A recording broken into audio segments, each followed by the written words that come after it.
muito boa noite. Já é 19 de abril de 2017. Hoje é o dia do índio. Hoje é o dia do índio, mas é o dia do exército também. É verdade. Hoje é dia do índio, é dia do exército e é também dia de Atualidades Pampa. Aliás, todo dia é dia de Atualidades Pampa. De segunda a sexta, sempre ao vivo, o seu encontro com os fatos que marcaram o dia. Aqui em Porto Alegre, no estado do Rio Grande do Sul, em qualquer outro estado e também no Brasil. E a verdade é que aqui em especial, aqui na nossa terra, né?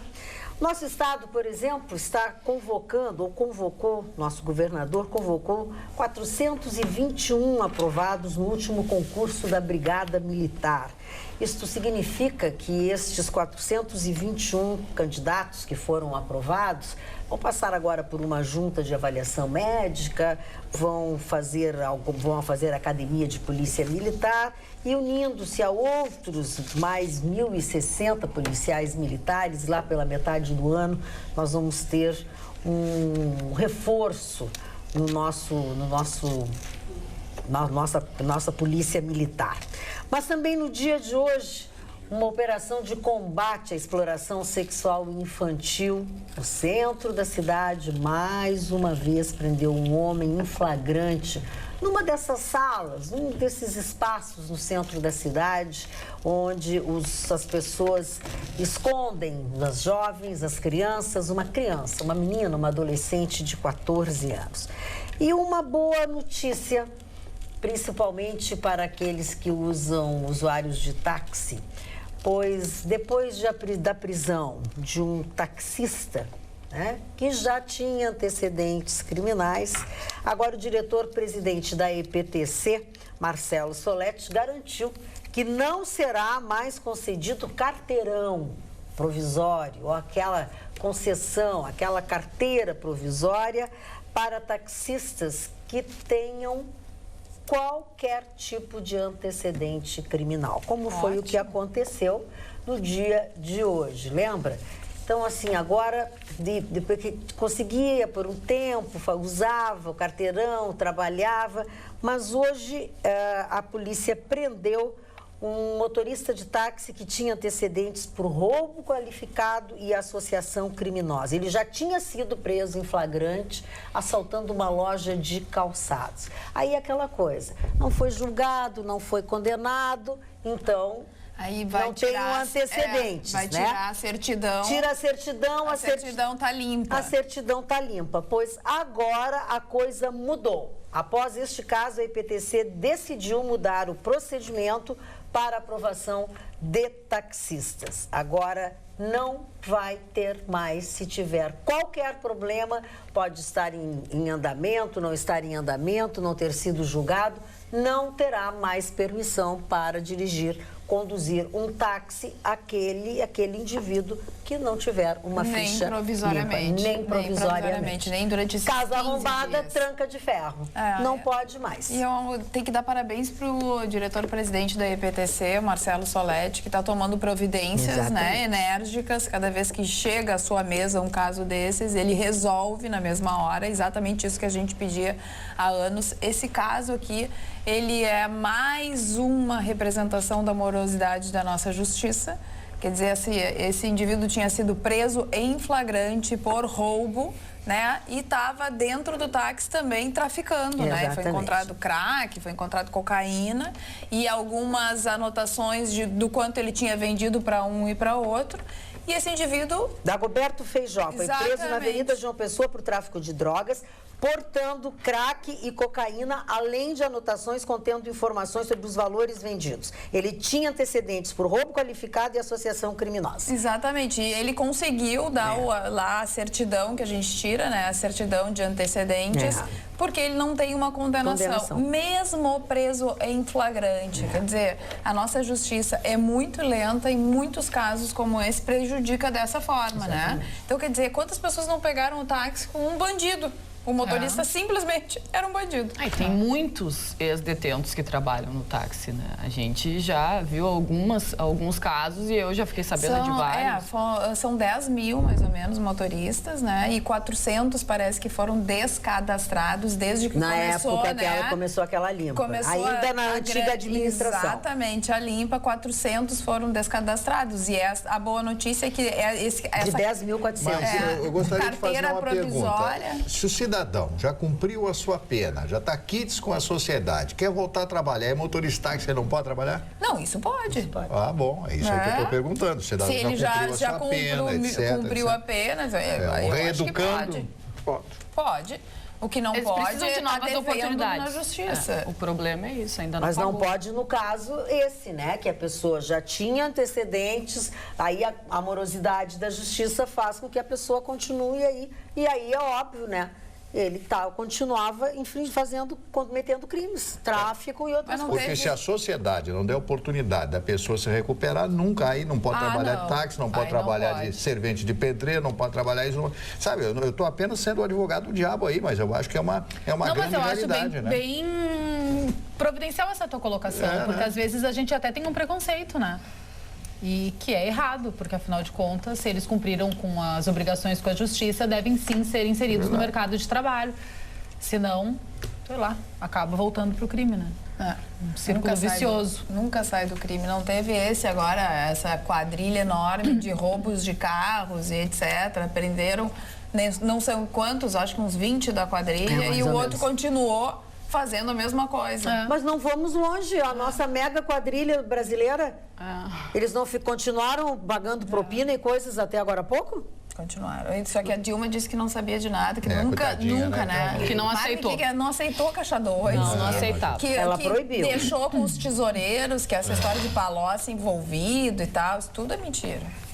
Pois é, mas olha como as coisas estão, né? Vamos voltar a Caxias do Sul. Caxias do Sul está todos os dias agora no noticiário. 2 funcionários da empresa que administra o estacionamento rotativo, que é o parquímetro, esse que nós temos aqui em Porto Alegre também. Nesta quarta-feira também o Ministério Público deflagrou uma operação de combate ao desvio de dinheiro dos parquímetros de Caxias do Sul. Pegaram os caras em flagrante. Na hora de fazer a conferência e tal, de recolher o dinheiro, eles... Sabe, aqueles 2, um delicado para ti e 2 para mim. Um delicado para ti e 2 para mim. Lembra a propaganda que tinha? Mas até aí, meu Deus. Até aí, poxa, a coisa mais fácil que tem. Nada escapa. 2 investigados foram presos em flagrante. As fotos que estão nos veículos aí de comunicação e que sairão nos jornais, enfim, vocês vão poder ver ainda hoje. As prisões de André Santos do Amaral Guedes e Douglas Anderson Volpato ocorreram enquanto eles substituíam as placas e arrecadavam o dinheiro. Batizada de Partediari, a operação resultou no cumprimento de 7 mandados de busca e apreensão nas residências e veículos dos investigados, além da sede da própria empresa. A investigação começou a partir de informação da Secretaria de Trânsito ao Ministério Público, que apura ainda a participação de outros funcionários desta empresa. Os funcionários da empresa trocavam trocavam placas eletrônicas e cofres dos parquímetros, tá? O que gerava, por outros que não faziam parte do acervo oficial, entendeu? Que era o que dava informação pela empresa. A modificação ocorria nos horários de pico, o que gerava prejuízo aos cofres públicos nos momentos de maior arrecadação. Os dados e pagamentos feitos pelos usuários não eram contabilizados. A estimativa da Prefeitura é de um desvio mensal de cerca de R$50 mil, dinheiro que ficava com os funcionários. Dona Magda, eu estou impressionado. Por quê? O senhor Vitorino não deu uma palavra até agora. Verdade. É comportado. Estou muito impressionado. Não, eu estou decidido a mudar a fama de Vitrolino para Celulino. Não fala. Já tentou falar em alguns celulares aqui em Porto Alegre? Celulino. Não fala. Não é então eu vou mudar de Vitrolino para Celulino. Não, tu estás com um telefone ruim, então. É a tua operadora, não tá? Não sei se é meu operador ou meu celular. Meu celular ele tem que ligar e esperar aquecer a válvula. Não aí tem. Ele começa Escuta, Fanny, tu vai ter que usar a tua influência para o Vitorino ter um telefone celular que funcione. Não, querida, eu só queria dar um look de futebol muito importante. Olha, mudou. Obrigada, Tudo bem, nós também gostamos de você. super querido. Educado, Hoje é um dia muito importante no futebol mundial e aqui no Brasil. O Internacional joga com o Corinthians. Super bom. E houve um jogo que eu tinha anunciado como seria. Totalmente picado. O Juventus e o Barcelona. O Barcelona pensou que o Juventus era o PSG, que ele fez aquela. Ganhou de 6-1 há 15 dias atrás. A Juventus picou o jogo, irritou o Neymar. Neymar prova, bem marcado, ele se irrita e não se torna um bom jogador. E a Juventus levou e deixou o Barcelona no caminho e se classificou. E o meu time na França, o Monaco, bateu por 3-1 os alemães do Borussia Dortmund no Principiado, estão nas semifinais.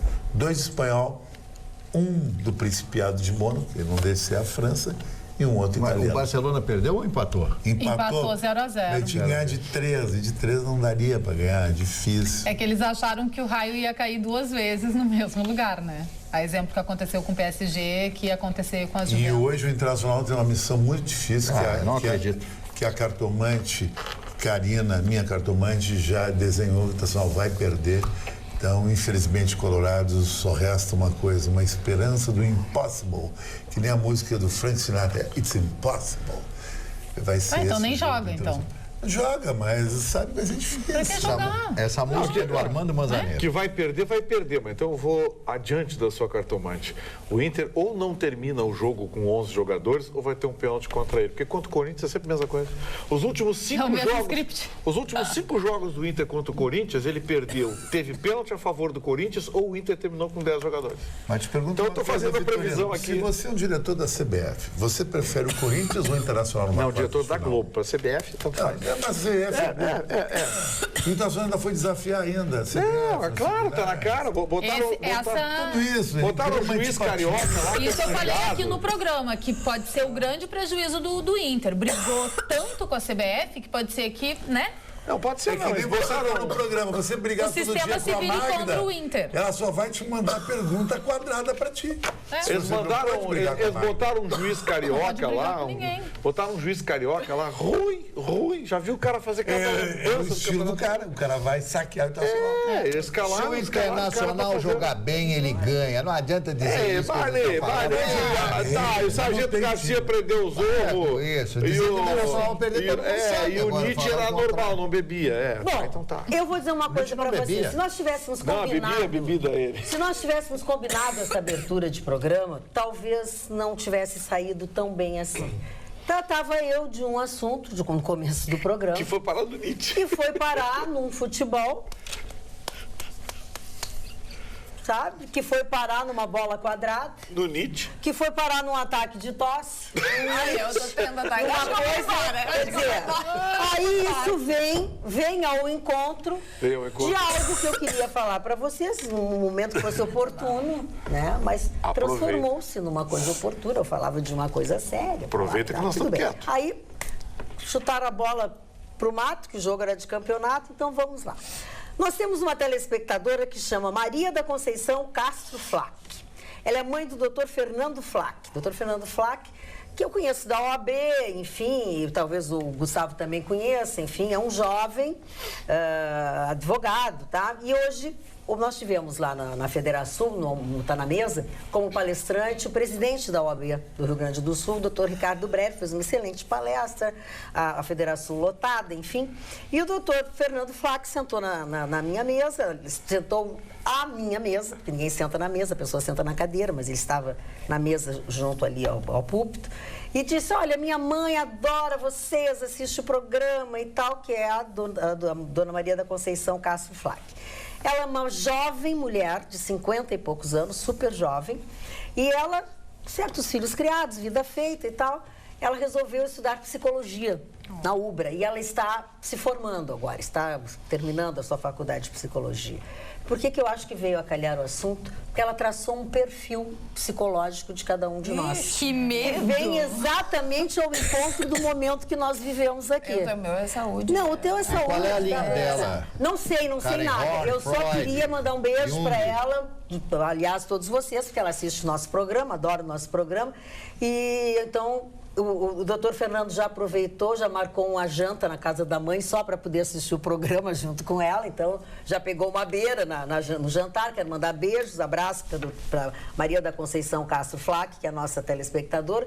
E eu fiquei muito curiosa por este perfil psicológico que ela traçou de cada um de nós. Ai, meu Deus. Então eu estou pedindo para ela agora, ao vivo, ele me disse, olha, inclusive, eu sei que ela fez um perfil psicológico de cada um de vocês. E é por isso que eu agora aproveitei esse momento para falar que ela era nossa telespectadora. E dentro desse momento nonsense que a gente viveu aqui agora, então eu gostaria que ela mandasse esse perfil psicológico.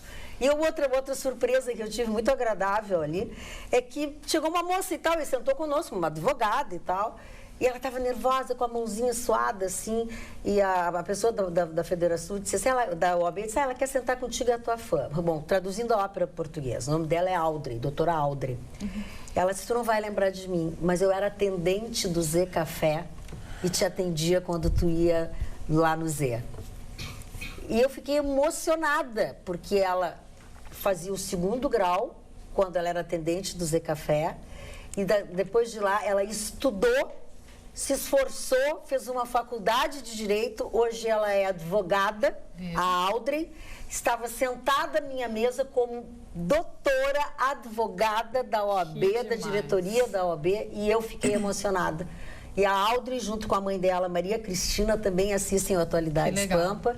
E eu fiquei muito feliz com a companhia da Audrey hoje. Admirável. Desculpa, mas é um momento coração meu. Não, mas é um exemplo, muito. E, aliás, todos os advogados que estavam ali, aí eu pedi licença para ela para contar a história dela ali, né? Sim.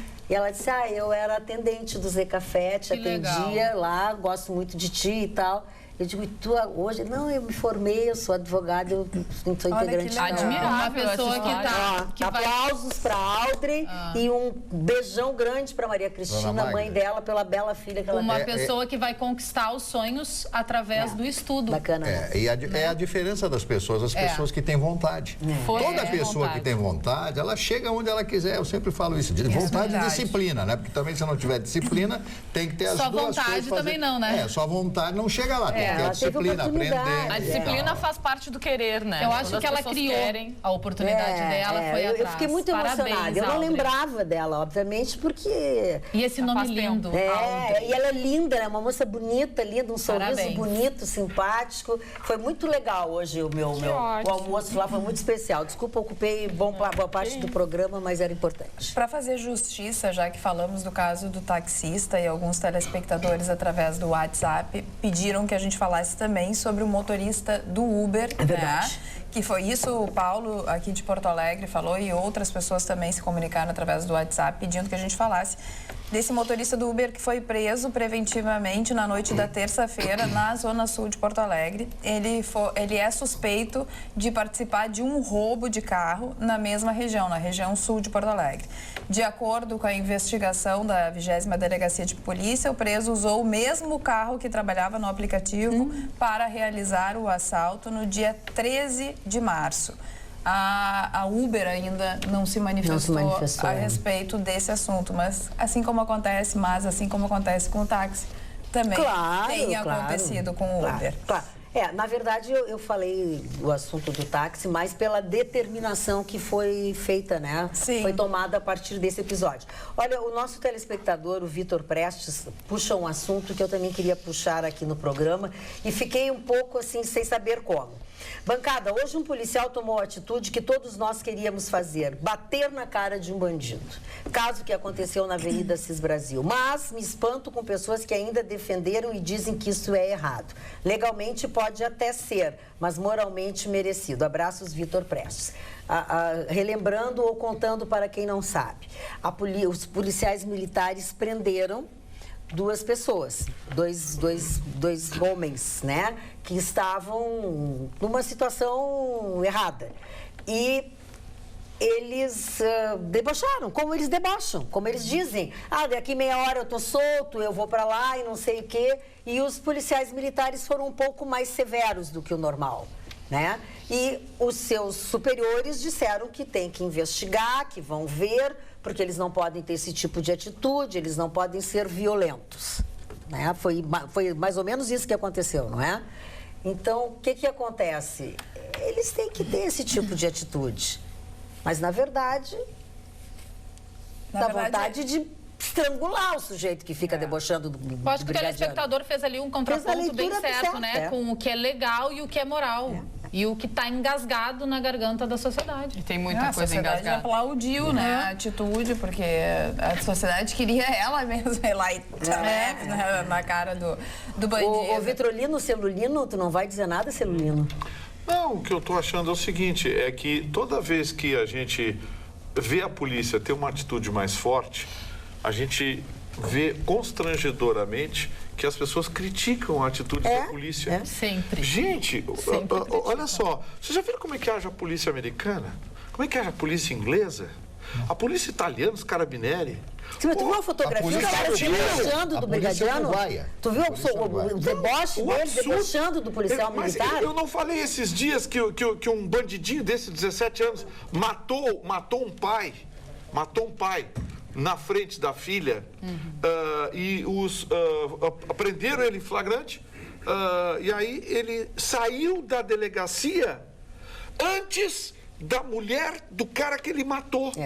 E quando saíram, ele saiu abraçado da mãe, da irmã, ainda viraram para a mulher e disse assim, é isso aí que dá, é liberdade, tem mais que queimar mesmo, tem mais...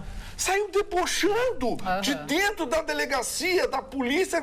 Aí criaram essa babaquice, que é a audiência de custódia, porque é uma babaquice esse negócio.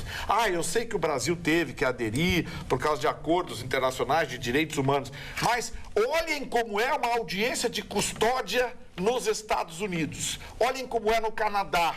Olhem como é na Inglaterra, na França. Não olhem como é na Venezuela. Não olhem como é na Bolívia, olhem como é em países de primeiro mundo. O ladrão, o vagabundo, o infrator, ele tem medo do juiz. Aqui, ele sai debochando do juiz e debochando da polícia. E aí fazem simpósio de direitos humanos, de não sei o quê, do trato, precisamos avaliar o sistema penal. Aí tem juiz que dá indenização para esses vagabundos porque era muito friozinho na cadeia. Ou porque fizeram ele de margarida na cadeia. Não, eu só queria fazer uma pergunta, doutor Vitorino. Um filho meu, uma filha, um filho, sei lá, alguém do meu sangue, é assassinado por um vagabundo desse. Eu tenho uma arma. Eu vou lá e queimo este vagabundo. Eu sou preso.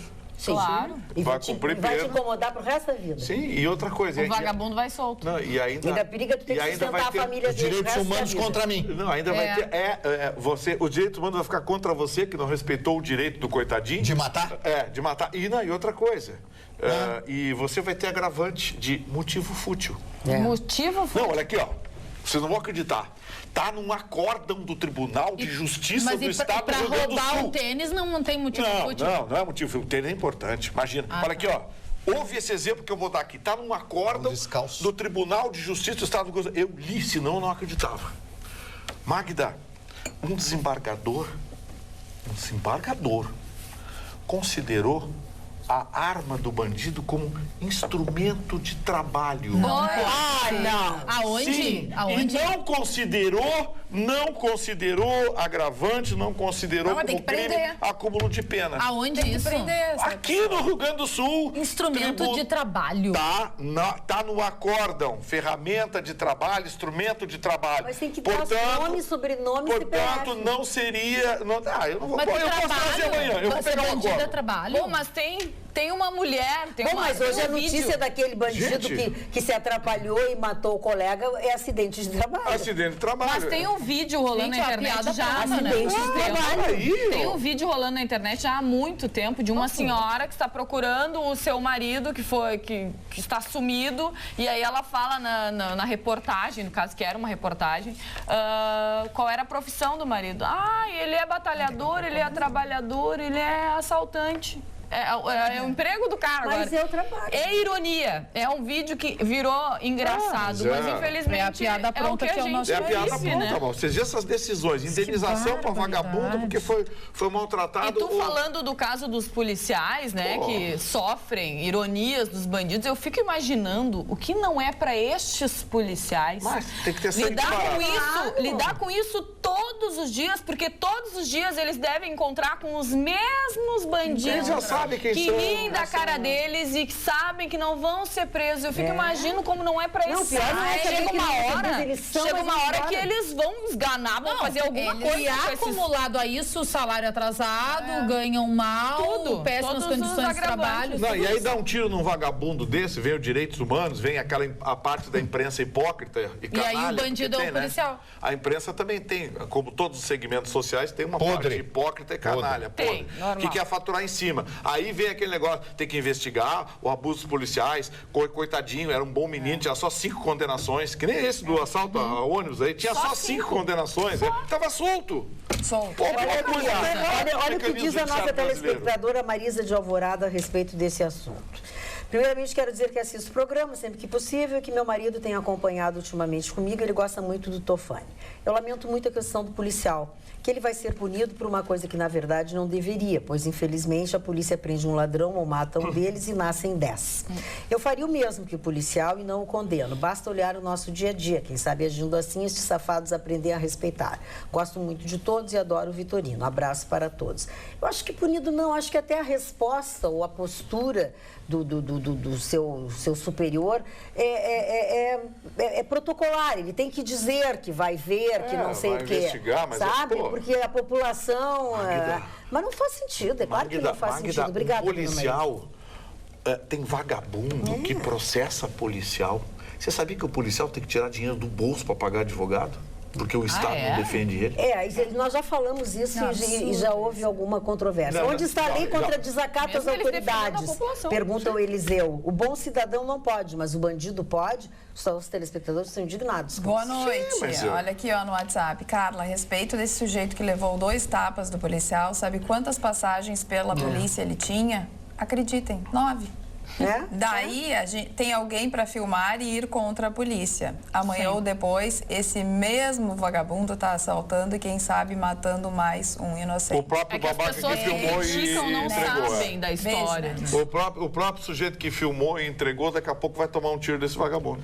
Não duvido. Aliás, bem que merece, né? Deixa eu dizer uma coisa. Tem alguns telespectadores que estão insistindo para a gente falar sobre o assunto daquele rapaz, do médico, aquele gaúcho que participou do BBB, que foi indiciado pela Lei Maria da Penha. Não é assunto para nós, sabe, A gente já falou tanto Nós já falamos, nós não conhecemos os detalhes, nem todos nós assistimos o programa. Acho que... Eu nunca assisti. É que tem tantas coisas. Falar sobre esse assunto sem ter conhecimento de causa, nós já falamos assim sobre a Lei Maria da Penha de uma forma muito, sabe, desculpa, mas eu acho que a gente já abordou muito esse tema, sobre todos os aspectos. Foi indiciado e pronto. Foi indiciado e pronto, nós não conhecemos a fundo, não queremos... Se discutirmos esse assunto, vai ser de outra forma. Agora tem Magda. O assunto que a gente já tratou nessa bancada, mas que hoje bombou no meu WhatsApp, não sei no de vocês, foi a questão, de novo, da baleia azul. Era isso que eu ia falar também. Porque vários casos estão aparecendo em Curitiba. No Brasil, né? Curitiba, 5 tentativas de 3 suicídio. Mutilações, né? Então, assim, Mato Grosso tem, Minas Gerais tem, Bahia tem. Então, assim, o cuidado é redobrado. Carla, e tem algum dado da idade? Não, de 13 a 17 anos. Lá em Curitiba, eles convocam, tem uma psicóloga da polícia que está conversando com esses jovens. Tá, mas é só adolescente. Só adolescente. Já identificou um traço em todos eles, que é um traço de depressão, aquela depressão juvenil, que é um período muito perigoso, que o jovem, assim como ele... Se afasta da família, o jogo principalmente ele é isolado. Acontece de madrugada, tem que ficar de olho na madrugada, se mudar o hábito, né, da noite. Começar a acordar de madrugada. O tal do curador, ele se comunica de madrugada e ele incentiva as pessoas a fazerem coisas de madrugada. Tem as etapas que são liberadas só a partir das 4h30 da manhã, né? Então, os pais, eles precisam ficar de olho nos filhos. Se tiver algum afastamento, né, se a criança, o adolescente ficar ainda mais triste... tudo isso tem que prestar atenção e também no corpo, né? Porque eles vão dando sinais no corpo porque vão se mutilando. Diz que nesses casos de Curitiba houve muita ingestão de remédios, de comprimidos. E se mutila com o quê? Faca, corte, gilete. Eles orientam até a profundidade do corte. Tá na internet já 50 regras. A última é se matar. O tal do corte para formar a tal da baleia. São 50, né? São 50 assim, etapas. Gente, e aí a última... Nós vamos chamar atenção, mas não vamos ensinar. Esse traço... Sempre isso. Mas esse traço eu não sou... Fale, eu não estou aqui para... Mas, Magda, a Jéssica está ensinando como monitorar. Criança que começar a ficar acordada, te mata. Não, isso é uma coisa, mas ensinar com quem que faz as coisas, não. Não, mas é que o jovem que aparece cortado tem que abrir o olho. Tem que olhar, né? A gente precisa ficar de olho nas etapas também desse jogo, porque os pais têm que acompanhar. Os pais têm que acompanhar de perto. Só os pais para... E eu acho que o primeiro sintoma é esse. Criança acordada de madrugada tem alguma coisa errada. Que horror. Não dá, tem que controlar. Sintoma, né? Tem que controlar. A Manuela, nossa telespectadora, tem umas sugestões que eu falei. Qual? Primeiro, forrar a cama ao acordar sem que ninguém precise mandar. 2, lavar os pratos e deixá-los limpos a ponto de uma pessoa poder comer neles. 3, varrer a casa toda deixando tudo limpo até 5 minutos. 4, subir numa escada e tirar as roupas do varal. 5, conseguir dobrar e colocar todas as suas roupas nas gavetas igualzinho sua mãe. E aí ela enumera tem umas coisas bacanas. Tem uma brincadeira agora bem interessante. É que ela diz assim, boa noite, Magda, assunto repetido sobre o jogo daquele mamífero. Mas olha só que opção melhor de divertimento esse aqui. Sei que é extenso, não precisa ler todas as etapas, kkk, abraço. Eu quero falar de novo, né? Quero falar de novo daquele perfil no Facebook, que é o Baleia Rosa, que faz totalmente o contrário, né? Que fala sobre a pessoa maravilhosa. Só que acontece, Magda, que esse jogo, tá todo mundo falando sobre isso. Eu entendo o que tu tá dizendo, as fases, eu acho que a gente realmente eu sei, cara, eu escutei hoje uma psiquiatra durante uma hora falar e tal. O importante é como cuidar do seu filho. Isso eu acho legal, isso eu acho legal. Se ele tem fala sobre morte, suicídio, mesmo que indiretamente, se ele diz que quer desaparecer ou quer sumir, quer ir embora, se ele se isola, se afasta da família. Isso foi uma nota que foi divulgada pela Prefeitura de Porto Alegre, pelo secretário da Saúde de Porto Alegre, que indica se recusa, não quer ir para a escola, piora o seu desempenho escolar, acorda de madrugada, tudo isso são alertas que tem que ficar na cabeça dos pais. O legal é ir atrás, pesquisar como, né, eu posso ajudar o meu filho numa situação dessa. E não adianta se afastar, meu filho está fazendo isso, agora eu vou te tirar tudo. Não, tem que conversar. E não só os pais, né, Carla? Abrir as portas para que a criança ou o adolescente venha até ti. Eu vou dizer mais uma coisa para vocês. Acho que na escola também os professores podem ficar de olho e também avisar. Eu vou dizer uma coisa para vocês que eu posso dizer, que nessa bancada, eu sou a única pessoa que tem uma filha adulta. Eu já passei por todas essas coisas. E eu vou dizer uma coisa, a tendência dos pais e das mães é o seguinte, o meu filho não tem problema, o meu filho não tem defeito, comigo isso não acontece. Infelizmente. Não é verdade, gente. O filho da gente poderá ter todos os problemas e os senões que todos os filhos têm. Então, olhe e enxergue os problemas do seu filho. Seu filho pode ter, sim, um problema, o seu filho pode ter depressão, o seu filho pode estar indo mal na escola. Perceba, se alguém lhe disser, olha, eu acho que o teu filho tá não sei o quê, olha, o teu filho estava, tua filha estava lá na minha casa e percebi que fez uma brincadeira um pouquinho esquisita. Essa mulher não olha o filho dela, tem que botar defeito no meu filho. Eu sou mãe e eu já fiz isso que eu estou dizendo para vocês. Então, preste atenção, o que a Carla está dizendo, ela está com toda razão. O seu filho pode, sim, ter problemas. Que a gente acha que é muito distante, mas não. E acha que os outros só veem defeito nos filhos da gente e não vê no Nunca vou ser assaltado. Exatamente. Comigo nunca vai chegar na gente. Sou telespectadora diária do Atualidades Pampa e tão indignada resolvi pela primeira vez escrever. Eu ouvi o governador José Ivo Sartori dizer que a impunidade deve ser combatida. Em solenidade, quando da entrega das novas armas para a polícia e SUSEP do Rio Grande do Sul. Tudo perfeito. Minutos antes, recebi a notícia que os bandidos que assassinaram o policial civil Diego Veiga dos Santos de São Cepé no dia 5 de setembro de 2011, já condenados a 28 anos, recorreram da sentença. E, pasmem, foram absolvidos por ilustríssimos desembargadores por falta de provas. Fico me perguntando, quem alimenta a impunidade? Adianta equipar os policiais que fazem o seu serviço brilhantemente para depois a dita justiça soltar? Sou Eliana Xavier Hofmeister, sogra do policial Diego, de Santa Maria.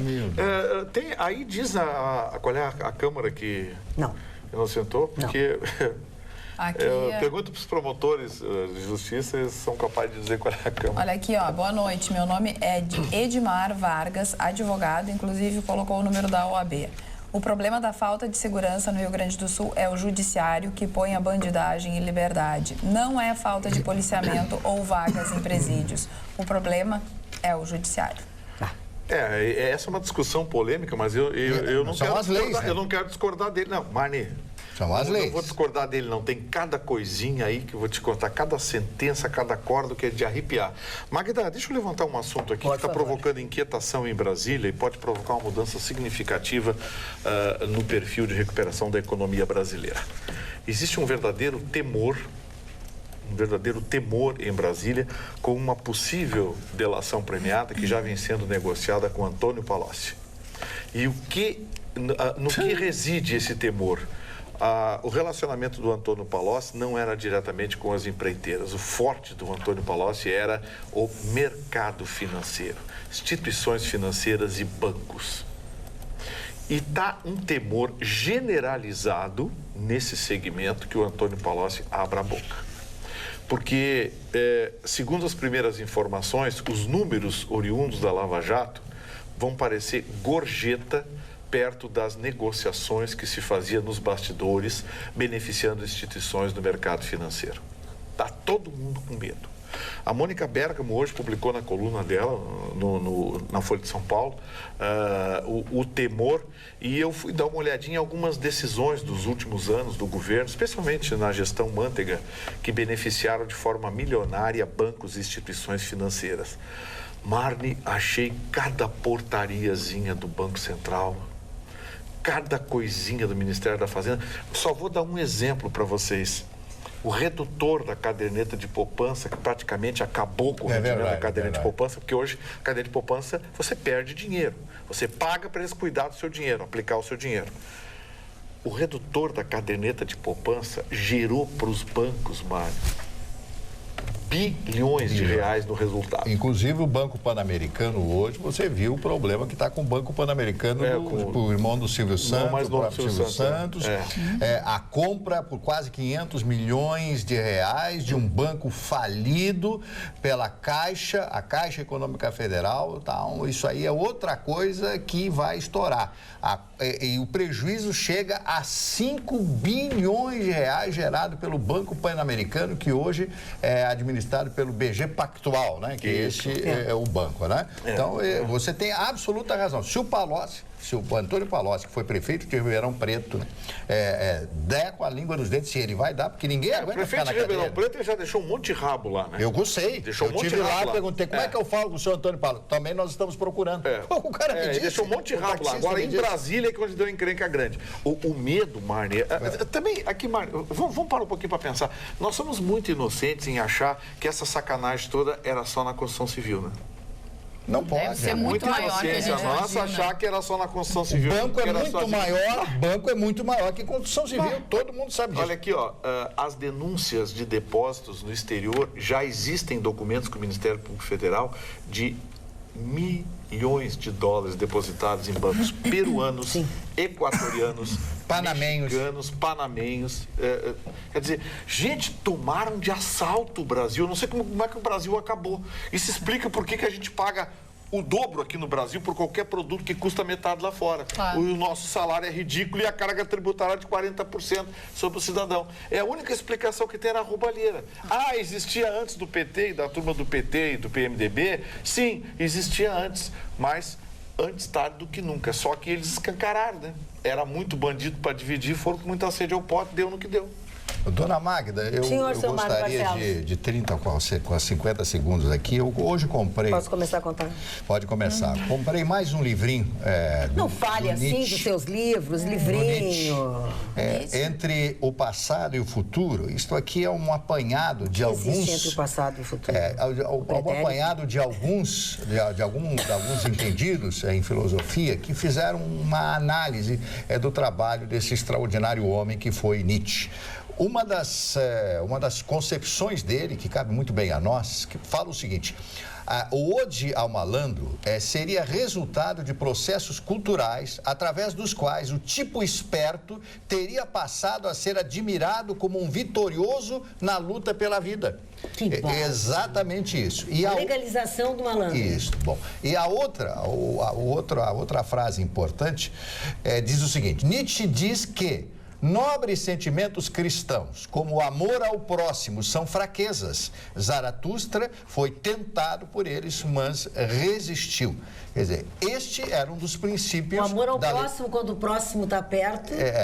Então, são fraquezas. Ele disse que são fraquezas. Eu gostaria de mostrar a capa desse livro. Não sei se eu posso mostrar. Como está segurando. É um livro baratinho, R$ 24,90. Você compra em qualquer banca de revista, você vai encontrar esse livro. É muito interessante, porque os ditos do Nietzsche são analisados por outros filósofos. E você vai começar a entender exatamente o que Nietzsche quis dizer através disso aí. Não que ele promulgou, falou que Deus está morto. Então, são tudo metáforas, né? São coisas criadas pela mente. Alguns dizem uma mente doentia do Nietzsche e outros acham ele uma figura maravilhosa. E realmente, na minha modesta opinião, ele foi um homem adiante do seu tempo, uma das pessoas mais inteligentes, mais sensíveis, talvez, da história da humanidade. Então, esse livro você adquire por R$ 24,90 em qualquer banca de revista em Porto Alegre. Você que gosta, como eu, do senhor Friedrich Nietzsche. Dona Magda, pois não, a minha amiga Agda Patini retornou da Rússia essa semana e ela é considerada a maior celebridade do Brasil em micropigmentação de sobrancelha. Por que eu estou falando isso? Porque a Agda Patini fez parte de um curso na Rússia. Os europeus dão muita importância ao visual da pessoa, principalmente a sobrancelha, como uma grande arma impactante em negócio, em relações afetivas, de business, de amizade. E isso é uma coisa que está se tornando uma prática no Brasil. E eu vou começar a usar a sobrancelha fatiada, estilo Mahori, que é a nova moda na Europa, que está chegando aos poucos aqui. Eu fiz uma experimentação e a sobrancelha da mulher, ela me disse uma coisa fantástica, mãe, que a sobrancelha da mulher, a do lado esquerdo de quem olha e direito da mulher, tem que ser sempre um pouco mais levantada que a da direita, para dar aquele olhar meio malévola, aquele olhar forte. Isso é muito importante. Então. Isso é muito importante nos negócios. Principalmente quando você vai realizar uma venda ou tentar envolver uma pessoa do ponto de vista de marketing. O marketing pessoal, que aqui nessa terra que todo mundo acha palhaçada, lá na Europa está léguas e léguas na frente. Então a Agda Patini está de parabéns introduzindo isso aí, se chama coach visual, uma coisa que eu sou adepto total. Eu conheci a dona Camila. Não tá. Da família dela. Quero mandar um beijo para Andréia Garcia, que faz a minha microblending. Eu amo a Andréia, amo de paixão. Olha, eu não sei a minha, eu nem sobrancelha, mas eu tenho tão carente que eu tô. Olha aqui, ó, eu não sou malévola. Quando eu venho com um recortezinho aqui, a senhora fala mal de mim. Mas eu precisava ter mostrado o meu recorte. Agora ela pode ter eu queria ler aqui o integrante da lista de faquinha em função da delação do ex-diretor do Odebrecht, Alexandrino Alencar Alvo, o deputado federal gaúcho Onyx Lorenzoni afirmou ter tido acesso aos autos do processo apenas na segunda-feira que passou agora. Ele é acusado de ter supostamente recebido R$175 mil durante a campanha à Câmara em 2006 e afirmou que abriu ontem o seu sigilo fiscal, bancário e telefônico e também de toda a sua equipe. E era isso que eu queria falar e queria dizer que também o seguinte, além de receber o convite para o aniversário do senador Paulo Paim, que é no próximo domingo, dia 7 de maio, ali no Centro de Eventos Casa do Gaúcho, eu recebi aqui... No Parque Harmonia, né? Parque Harmonia. Ali pra gente, no Parque Maurício Cardoso Sobrinho. Eu recebi a informação aqui, ó, do Senado, Presidente do Senado, deixa eu abrir aqui para vocês direito, para não ficar... Eunício. O presidente do Senado, Eunício Oliveira... O índio, hoje é dia dele. Anunciou agora há pouco no plenário, essa notícia das 18h28, tá? Os integrantes da CPI da Previdência. Os titulares serão os senadores Hélio José, do PMDB do Distrito Federal, Rose de Freitas, do PMDB do Espírito Santo, Paulo Paim, do PT do Rio Grande do Sul, Ataídes Oliveira, do PSDB do Tocantins, Lazier Martins, do PSD do Rio Grande do Sul e João Capiberibe, do PSB do Amapá. Eunício informou que ainda está aguardando a indicação do integrante do bloco moderador. Os suplentes serão os senadores José Pimentel, do PT do Ceará, José Medeiros, do PSD do Mato Grosso e Antônio Carlos Valadares, do PSB de Sergipe. As outras 2 vagas de suplentes ainda precisam ser preenchidas. O anúncio dos membros da Comissão Parlamentar de Inquérito veio depois de a senadora Gleisi Hoffmann, do PT do Paraná, apresentar questão de ordem, lembrando que os líderes não tinham apresentado todos os nomes para a CPI. Na sequência, o líder do PMDB, senador Renan Calheiros, de Alagoas, apresentou os indicados do seu partido. Gleisi Hoffmann disse que a CPI mostrará que, na verdade, não há déficit na Previdência Social. Agora podemos ter instalado a CPI da Previdência. Com certeza é o tema de maior relevância que está sendo debatido no Congresso Nacional. A CPI da Previdência foi criada a partir de um requerimento e tá, barará, barará, barará. Então vamos ter uma CPI? Vamos. Magda. Tá aí a notícia. Você leu aí a senadora Gleisi Hoffmann. Vou perguntar para o Marne Barcelos, que já foi casado, então pode nos dar uma informação com mais precisão. Como é que você se sentiria, Marne Barcelos, se num codinome de propina a sua mulher tivesse identificação como amante? Meu Deus, né, cara? Mas eu acho que o cara apaixonado, a mulher é amante mesmo. Vocês sabem quem é a amante na lista do... Ela? Ela, né? Paulo Bernardo deve estar feliz. Poxa. Mas é a pergunta que não quer calar, por que o apelido dela é amante? Você perguntou pra mim, perguntou Cadê pro o Debrecht. delator? Cadê o Pergunta pro delator? delator, tá lá o vídeo gravado lá. Você acha ela uma Mas mulher eles bonita? não disseram? Hã? Eles não disseram por quê? Não, eles não disseram nenhuma identificação, né? O fulano, o amigo é o Lula, o inimigo... O Onyx Lorenzoni era inimigo. O codinome do Onyx Lorenzoni era inimigo, Então, mas sei lá. Pensem o que quiser, eu só dei a informação que saiu na Folha e tem um vídeo na internet lá do delator. Tcharam, tcharam.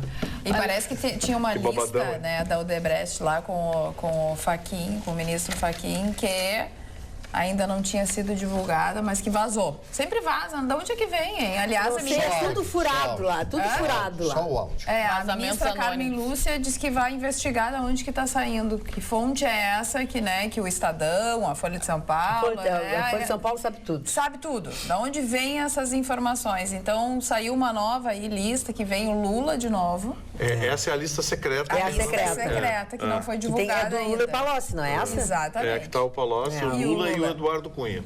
Exatamente. Eles querem agora, o Moro quer pegar a Cláudia Cruz, né? Baita mesada, Você né? viu a mesadinha do Eduardo Cunha? Por 3 anos. Quase $500 mil por mês, por 3 anos. 467, É muito 57. 300 e poucos, Não, 357. eu não sei, o número está na internet. Era a mesadinha que ele tinha só da Odebrecht. Por 3 aninhos, hein? Eles os não bancos? não pagavam tudo assim direto, porque eles podiam abandonar o barco. Então eles iam pagando parcelado. É que nem o presente do namorado, né? Não pague parcelado o presente acho do que seu era namorado. Carla, Pague à vista, porque daqui a pouco tu tá pagando a parcela e não tem mais o namorado. 547, eu sabia, era mais de meio milhão. Carla, era por mês isso. Então é isso que eu tô dizendo. Sim, mas não o dava pagamento tudo assim. era Toda mensal semana, para não dar toda semanal. sempre. Tudo na Sempre, mesma hora, sempre. entendeu? À 500 vista. agora, Que é pra durar o mês todo, Mais de entendeu? meio milhão esse vagabundo recebia. Olha Gente, que ele pode te... olha pode que... ser- ele vai ficar bravo comigo? Vai te processar. Ah, não, tá bom. Desculpe, o senhor não é vagabundo nem ladrão. O senhor Não, tá na ele de cadeia. vagabundo ele não tem nada, ele trabalhava pra caramba pra Olha roubar. aqui, ó. Gente, eu fico imaginando... Articulando até de madrugada. Quantos hospitais, quantas Ai, nem me pessoas não fala, morreram por nem falta fala. de atendimento por causa dessa canalhada? Porque, gente, você sabe o que mais vai faltar no Brasil? Zeros. Quando abrirem também, se o Palácio abrir a boca e for para o sistema financeiro, vai faltar zero. O que quer saber o nosso telespectador Mauro Silveira Mosena, afinal, quando a Receita Federal, que é tão zelosa no controle absoluto dos rendimentos dos trabalhadores, vai apurar e punir os já delatados recursos financeiros que aumentaram ilicitamente o patrimônio de corruptos e corruptores sempre sonegados? Grande abraço a todos, diz o Mauro Silveira. Essa é a pergunta que fica, né? Os órgãos, quem fiscaliza os nossos fiscais, né? Porque vocês viram, estourou hoje no DAER. Que surpresa. Tinha confusão no DAER, que surpresa. Boa aditivo noite. De obra aí. Boa noite, meu nome é Guilherme de Imbé, tenho 28 anos apenas. E nessa democracia jovem brasileira, tirando um presidente que morreu, todos os presidentes pós-democracia estão sendo investigados ou um sofreu impeachment. O atual presidente também está sendo investigado. Pergunto, o que vocês pensam sobre isso? O Tatá tá no buraco, né? Que é o Tatá? Mas ele não poderia ter aparecido o nome dele? Não, mas ele não... O Tatá não era corrupto, o Tatá era doidão. Diz Itamar, o telespectador não sabe quem é. Itamar era doidão, né? Queria andar de Fusca. Ele era doidão. Ele gostava de mulher sem calcinha. Ele gostava de mulher. Ele ficou viúvo. O Itamar ficou viúvo cedo. O Itamar ficou viúvo cedo. Eu gostava do tupete dele, nunca consegui fazer. Uma grande figura. Eu entrevistei o Itamar diversas vezes, era uma grande figura. Um cara humilde, simples, um homem culto, era muito culto. E bem-humorado, sempre rindo, brincando. E outra coisa, tinha posição. Ele não gostava do Collor, ele queria desistir do Collor. Ele ia muito lá na Manchete visitar o seu Adolfo, né? Porque eu trabalhei na Manchete, ele ia muito visitar o seu Adolfo. E ele passeava nos corredores lá, cumprimentava todo mundo, abraçava todo mundo. Era uma pessoa extremamente educada, bem-humorada. Mas era punk, né? Boa noite. Meus pais pediram para que vocês mandem um abraço para eles, pois adoram o programa e não vão dormir sem antes vê-lo. Adoro todos vocês, especialmente o Vitorino, pois ele é muito engraçado. Meus pais se chamam Luiz Micael e Tereza Micael, aqui de Santa Rosa. Beijo, seu Luiz, dona Tereza. Um grande abraço, obrigado pela audiência e pela gentileza. Posso contar uma historinha rápida do Adolfo Bloch? Eu tive o prazer de conhecer o Adolfo Bloch, que era dono do grupo Manchete. E o grupo estava atravessando grandes dificuldades econômicas e ele foi levado até o Fernando Collor, então empossado, eleito presidente da República Federativa do Brasil. Ele chega com todo aquele jeito dele, seu Adolfo e tal, e diz: presidente, tudo bem? E o Collor olha do alto daquela sua soberba, aquela prepotência, aquela coisa toda. Muito bem, senhor Adolfo e tal, e pergunta... Como é que ele dizia? Muito bem, aquela coisa toda. Aí o senhor Adolfo disse o seguinte: presidente, eu estou no fim, a minha empresa está no fim. Problema seu porque eu estou no começo. Virou as costas. Ai, que maravilha. A partir daquele dia, ficou proibido qualquer referência ao senhor Fernando Collor de Mello em qualquer revista da empresa, qualquer programa de televisão, não podia se falar o nome do Collor. O velho saiu arrasado, destruído. É uma falta de cortesia. O camarada está passando dificuldade, trata bem o cara. Quer dizer, o seu Adolfo, que era uma figura realmente maravilhosa. Foi um ato de descortesia do Fernando Collor de Mello. E deu no que deu, todo mundo sabe. Magda, o noticiário da América Latina, e ao exemplo do que já acontece na Colômbia, no Uruguai e no Chile, hoje foi promulgada na Argentina a lei que autoriza o uso da maconha para fins medicinais. Então, essa norma foi divulgada pelo Diário Oficial da Argentina, que pacientes de determinadas doenças poderão fazer o uso da cannabis. Ela não é liberada para uso particular, como já é liberada no Uruguai. Uso recreativo, né? Uso recreativo, Mas sim liberada para fins medicinais. Então, na América Latina, a Colômbia, o Uruguai, o Chile e agora a Argentina passam a usar as propriedades medicinais da cannabis. E Porto Alegre tem maconha grátis agora, viu? Ah, grátis? Está aqui, ó. Traficantes são presos oferecendo amostra grátis de maconha para fechar negócio aqui na Zona Norte, né? Na Zona Norte, na Vila Nazaré, na Avenida Sertório. Foram presos 2 traficantes. Eles estavam com pequenas porções, quer dar uma experimentadinha. Então me dá. Os 2 já estão na cadeia. Parabéns à Polícia Civil. Magda, eu vou ler uma notícia aqui. Eu queria que você prestasse atenção, porque eu vou pedir para você identificar a notícia. Diz o seguinte: com base em documentos recolhidos pela Polícia Federal na residência de um diretor da Odebrecht, a CPI do orçamento desvendou um esquema de poder paralelo conduzido pelas empreiteiras no Brasil. É uma holding formada por 12 construtoras comandadas pela Odebrecht, que garantia a divisão equitativa entre as empreiteiras das obras realizadas com recursos do orçamento. As licitações eram fraudadas e previamente acertadas. Agora vem a notícia que eu quero que você diga para os nossos telespectadores de que jornal e de que data é essa notícia. Capa do Jornal do Brasil. Do dia? Não existe mais. Para aí. Capa do Jornal do Brasil do dia? Ah, meu Deus. 2 de dezembro de 1993, Rio de Janeiro, quinta-feira, 2 de dezembro de 1993. Nossa. Tá dito? Agora eu pergunto, o que o Ministério Público Federal, antes dessa garotada, doutor Dallagnol, essa turma, né? Fez. Sabes quanto vales? Nada. Absolutamente nada. Certo? Capa do Jornal do Brasil de 93. Sério? Nós estamos falando em 24 anos atrás. E a Odebrecht já liderava. Por isso que ele disse, há mais de 30 anos. Só que, repito, o que aconteceu foi o seguinte, era muita gente para roubar agora, ampliou tanto o roubo que faltou dinheiro para tanto ladrão. Ele parou, ele tive que estancar, não tinha mais dinheiro. Não tinha mais dinheiro. Era muito dinheiro para pouco ladrão. E de onde sai esse dinheiro? Da população. A população não tem como pagar mais imposto.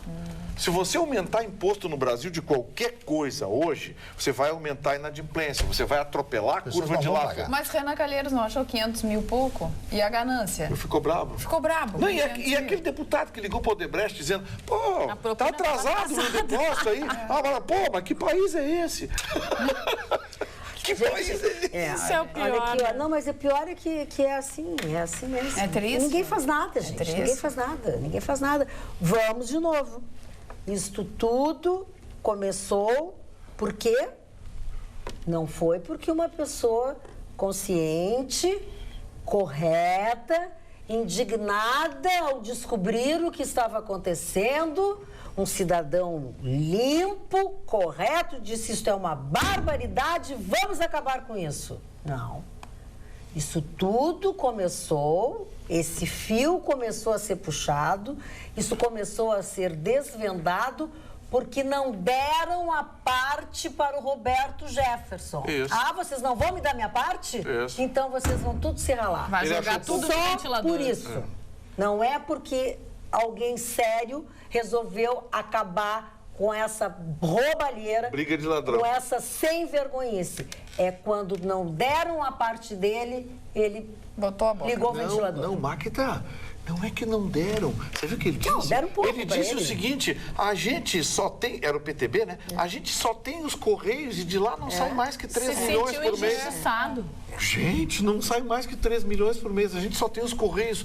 Como assim? Agora a gente fala da justiça, mas nesse caso a justiça está agindo, né? Não, a justiça está agindo e a Polícia Federal também, mas quem que está agindo? Ainda bem. Quem está agindo? Ainda bem. São essa nova leva, essa nova geração que veio limpa. Exatamente. Que veio limpa. Olha aqui o nosso E telespectador. mesmo assim está cortando na própria carne, porque já botou para a rua dentro da própria Polícia Federal quem estava desviando informação. Isso. Sempre tem, né? Sempre tem. O Alain de Triunfo já escreveu umas 180 vezes. Ai, coitadinho. Então eu vou ler. Tá. Eu não vi essa parte, não escutei, nem vi essa parte do depoimento de Emílio Odebrecht, mas talvez o Marne, enfim. Eu vi. 13 de abril. Nunca ganhei 1 centavo durante o governo dos militares. Não havia como ganhar. Não havia brechas para propina. Doutor, certa vez fui propor ao major uma vantagem. Ele colocou um 38 em cima da mesa. E aí, risos do Emílio, porque vive rindo. Eu achei que iria morrer. Eles eram assim, doutor. Risos de novo. Intervenção constitucional já, artigo 142 da Constituição Federal, é o que diz o Alain de Triunfo, que é super telespectador e adora o Chicão Tofani. Olha, sobre esse assunto... Que veio hoje. Um outro vídeo que está na internet é muito interessante, viu?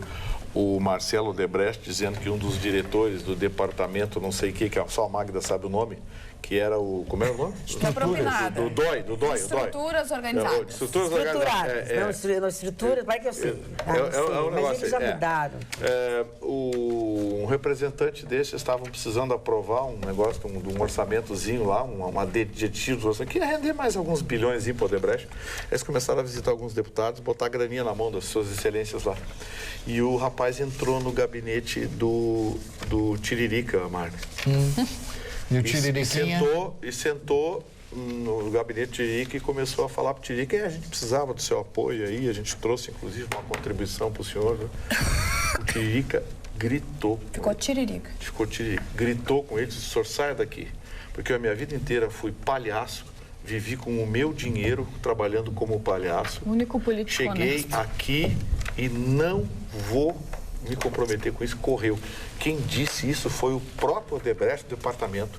Eles não conseguiram corromper o Tiririca, que é o único deputado que não tem uma falta em sessão da Câmara. E a gente, eu quero me tira pra chacota. E eu quero me penitenciar aqui. E eu debochei do Tiririca quando ele foi eleito. Não, muita gente debochou. Eu debochei do Tiririca como ele foi eleito. E ele tapou a minha boca e de milhões que fizeram a mesma coisa. Ele é o único deputado que não tem nenhuma falta. Não tem nenhum projeto. Gente, só em ser honesto. Mas eu vou dizer uma coisa, para fazer cada projeto que fazem, eu prefiro que ele não tenha nada.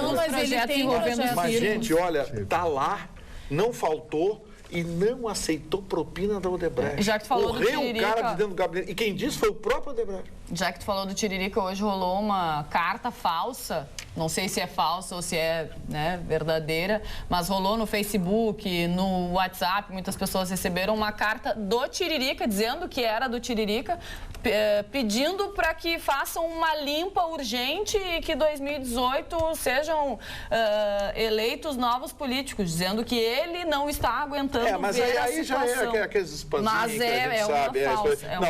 Esse é um vídeo do próprio Odebrecht, que está numa dessas delações. Aliás, é um negócio legal. Tem muito peso Pra gente conhecer a história do Brasil, é muito legal. Vai no YouTube lá e vê assim, vídeos delação Odebrecht. Vocês vão achar 300 milhões de vídeos ali. Aqui eu não consegui. Tem cada história espetacular ali. Qual o outro que deu um corridão? Não, esse eu sei porque o próprio Odebrecht disse que deu um corridão, o cara tomou um corridão que o Tiririca queria dar com uma cadeirada. Se o Tiririca for candidato a senador pelo Estado de São Paulo, se elege. Ele é capaz de se eleger por causa dessas coisas. Não, mas se elege, tranquilamente. Ele ganhou moral. Me permitam mudar um pouco o assunto, mas tem uma reclamação aqui, um auxílio de uma telespectadora, ela já mandou 4 e-mails. Eu por minha conta, vou omitir o nome dela, porque eu acho que as denúncias que ela faz, o socorro que ela pede, são fortes e eu tenho medo de identificá-la. Ela não pede, mas eu vou resguardá-la. Aprecio muitos programas Rádio Livre e Atualidades Pampa. São os únicos programas de jornalismo com real credibilidade perante a opinião pública. O resto é clichê e demagogia pura. Gostaria de lhe alertar para o fato de que, no bairro Cidade Baixa, desde a gestão mequetrefe do Fortunati, a incidência de tráfico escancarado para todos que ali transitam constatarem permanece exatamente igual. Os delinquentes se misturam entre os flanelinhas e bares onde encontra-se ébrios felizes, vendem e usam as drogas em público, normalmente após as 20 horas, e lá se estabelecem. Os estabelecimentos comerciais, bares e restaurantes circundantes nada fazem ou são omissos ou coniventes, pois teoricamente seriam os mais afetados. O local é conhecido, Rua da República, entre Sofia Veloso e Lima e Silva. Por sinal, há uma casa rosa desocupada há anos de um promotor na Rua da República que parece ser a origem do problema. O dono do imóvel é realmente um pacifista, um simpatizante dos direitos humanos para humanos que não são direitos, pois ele tudo sabe o que acontece dentro do pátio dele e invasão permanente destes traficantes em seu imóvel e nada faz. Agradeço a ajuda. Ela, na verdade, faz essa denúncia porque sabe que o nosso programa é assistido, sabe que a partir dele nós temos audiência até de prefeitura, enfim, de fiscalizações, e ela pede, na verdade, uma ajuda. E eu acho que se é tão localizado, se tem endereço, eu acho que está na hora de serem tomadas algumas providências, algumas atitudes até para preservar os moradores, que essa nossa telespectadora aqui pede ajuda. Ela diz que não dá mais e acho que esse problema tira todo o brilho e toda a coisa bacana que tem a Cidade Baixa, né? Ela mora na Cidade Baixa. Com certeza. Eu sei que ela mora, eu Se também... torna perigosa, né? Então porque eu junto com o preservo tráfico o vem nome da outras nossa coisas. telespectadora e eu tenho certeza que alguns dos secretários municipais assistem o nosso programa, os próprios assessores de imprensa da polícia também. Eu acho que vamos tentar ajudar esses moradores ali, porque realmente fica muito complicado esse movimento lá. Muito. Olha só, do noticiário internacional, a administração Trump pagou um mico essa semana. Olha só, na última terça-feira, o momento constrangedor do governo Trump é que, supostamente, uma frota nuclear de dissuasão que se dirigia para a Península da Coreia estava indo no sentido contrário. Estava indo para a Austrália. 10 dias se passaram, ninguém informou e a imprensa americana descobriu e divulgou. E aí responsabilizaram o almirante, depois o secretário de defesa, até o presidente dos Estados Unidos. E aí agora estava se dirigindo para a Austrália, não se sabe, mas ao que tudo indica, os Estados Unidos estavam querendo mostrar os dentes para a Coreia. Então a justificativa que eles deram é que eles estavam a caminho da Austrália. Lá. Não, eles estavam ao caminho da Austrália por barbeiragem. Eles estavam indo... Eles estavam indo para a Península da Coreia. Península da Coreia. Por barbeiragem, que daí responsabilizaram o almirante, responsabilizaram o secretário de defesa, eles estavam indo em direção da Austrália. Só que isso só veio à tona 10 dias depois. Bom esse motorista, hein? Imagina o cara errou o caminho com porta-aviões. Uma frota nuclear de dissuasão só ali, ó. Só esperando a Coreia se manifestar. E o cara errou o caminho. E a Coreia do tinha Norte... razão, Gustavo Torino, meu casaco está fazendo sucesso. Eu sabia. Eu vou ter que ler, porque as pessoas estão mandando e eu não estou lendo, mas o Luciano Fonte, coitadinho, mandou 4 e-mails já. Disse que o meu casaco é show de bola e que eu fiquei muito bonita. Obrigada, Luciano. Falando ainda da Coreia do Norte, eles exibiram um vídeo numa apresentação musical para marcar o aniversário da fundação da Coreia do Norte. Eles exibiram um vídeo na qual, no vídeo, eles lançam um míssil nos Estados Unidos e o vídeo termina com a bandeira dos Estados Unidos queimando. A Coreia do Norte está raivosa também, né? Daqui a pouco vai dar uma... Esse Minimum está muito assanhadinho. Eu acho que ele está precisando... Levar umas palmadas. Sabe que puxão de orelha. Sabe quem eu acho que está negociando uma enquadrada nesse Minimum?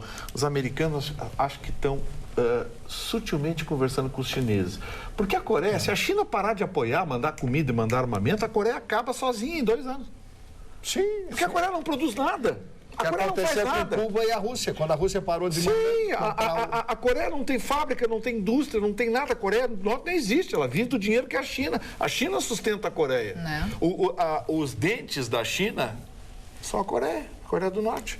Então, assim, os americanos vão negociar com a China aqui, ó, vamos parar com esse negócio, deixa o Minimum lá. E hoje, no estado do Missouri, o Trump deu mais um discurso nacionalista. Ele estava numa fábrica e estimulando que os americanos só consumam produtos produzidos nos Estados Unidos, que o mercado de trabalho americano se feche para os estrangeiros. Ele voltou a essa zona de conforto dele, que é o discurso nacionalista. A Europa vai entrar nessa mesma coisa. Mas aí já tem um componente nazista. E na Europa... se isolar do mundo. E na Europa, Le Pen? Marine Le Pen está empatada com o Macron. Imagina. Né? Na França, no caso. Eles descobriram um atentado. A eleição é dia 23 de abril. Eles estão, empate técnico. E o segundo turno é logo em seguida, dia 1º. No debate ela vai ganhar. 2 de maio. Ela é contundente. Marli Barcelos, terminou? Não, eu só queria saber por que é tão significante a volta da direita para o governo da França. Porque a esquerda já se viu que não deu certo em lugar nenhum. O pensamento bolivariano, o pensamento esquerdista, o pensamento comunista não funciona em lugar nenhum. Primeiro, só se sustenta pelo totalitarismo. Os poucos países comunistas que... Não? Não, a França não é totalitarista, mas ela está guinando a direita. Porque o que os socialistas fizeram no governo francês? Abrir as portas da França para o mundo muçulmano, para os árabes. O que acontece? Então, essa justificativa não é essa, então. Não, a Marine Le Pen é direita. É direita. Reacionária, conservadora, nacionalista. Mas o socialismo na França não levou ao que tu disseste. Não, está levando para a direita. O Hollande é o quê? Está levando para socialista. Não, mas a França não é comunista. A França é social-democracia. Ah, sim. Só que não deu certo. Não deu, essa coisa humanista, hoje em dia não dá o terror, mas não é um a governo totalitário. Não é totalitário. A França pagou o preço exatamente por não ter minimamente uma proteção cidadã. Ela se abriu demais, aquela coisa de liberté, igualité, esculhambé, aquele negócio. Deu no que deu. Fraternité. Deu no que deu. Todo mundo quer fugir para a Europa, entra pela França. E aí, hoje... Só que não querem ficar na França, querem ir para o Reino Unido. Sim, mas agora não dá mais, né? Por falar em agora não dá mais, terminei. Terminei? Fraternité e terminei. E obriguei por todas as receitas aqui. Toma chá com gengibre e tal. Eu acho que tu vai descansar, acho que tu não vai participar do programa da meia-noite. Tu não tá nada bem. Eu tô atrapalhando, por sinal, né? Não, cada vez que eu tuço, eu tô acho que você não passa dessa noite. Ai, credo, não é assim. Ai, não. Beijo pra vocês, obrigado pela companhia. Mais tarde tem mais, depois da meia-noite. Tem mais Atualidades Pampa e mais um Rabicho. Beijo, durmam bem. Tchau.